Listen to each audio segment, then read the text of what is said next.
एक व्यस्त रेगिस्तानी शहर में एक गरीब लड़का रहता था जिसका नाम अलादीन था।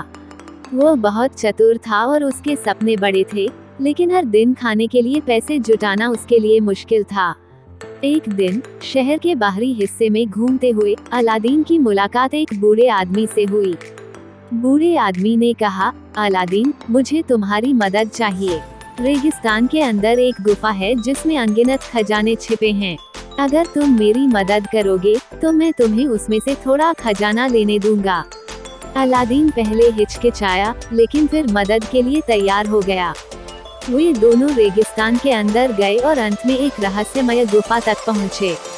बूढ़े आदमी ने अलादीन को एक पुराना सा दीपक दिया और कहा, यह दीपक बहुत खास है, इसे मेरे लिए लेकर आओ और तुम जितने चाहो उतने रत्न ले सकते हो।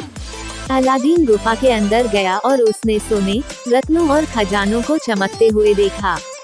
लेकिन जैसे ही उसने दीपक उठाया, गुफा हिलने लगी और दरवाजा बंद होने लगा।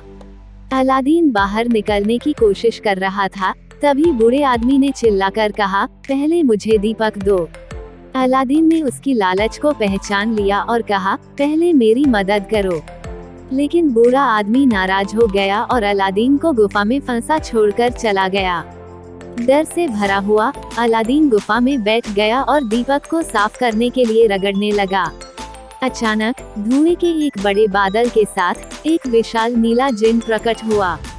मालिक, मैं इस दीपक का जिन हूँ, तुम्हारी 3 इच्छाएं पूरी कर सकता हूँ। मुझे हुक्म दो और मैं तुम्हारे सपने सच कर दूंगा। अलादीन हैरान रह गया, सच में, मैं कुछ भी मांग सकता हूँ। जिन ने सिर हिलाया। अलादीन ने सोच समझकर कहा, मेरी पहली इच्छा है कि मुझे इस गुफा से सुरक्षित बाहर ले जाओ। पलक झपकते ही अलादीन खुद को रेगिस्तान के नीचे तारों से भरे आसमान के नीचे पाया। अपनी दूसरी इच्छा में अलादीन ने कहा, मैं चाहता हूँ कि मेरे और मेरी माँ के पास खाने और रहने के लिए पर्याप्त पैसा हो। जिन ने हाथ हिलाया और अचानक अलादीन के घर में सोने के सिक्कों से भरी थैली और एक शानदार दावत रखी हुई थी। अब अलादीन और उसकी माँ खुशी खुशी रहने लगे। लेकिन अलादीन ने अपनी आखिरी इच्छा नहीं मांगी। उसने सोचा कि उसे खुश रहने के लिए जादू की जरूरत नहीं है, दयालुता, साहस और समझदारी ही काफी है।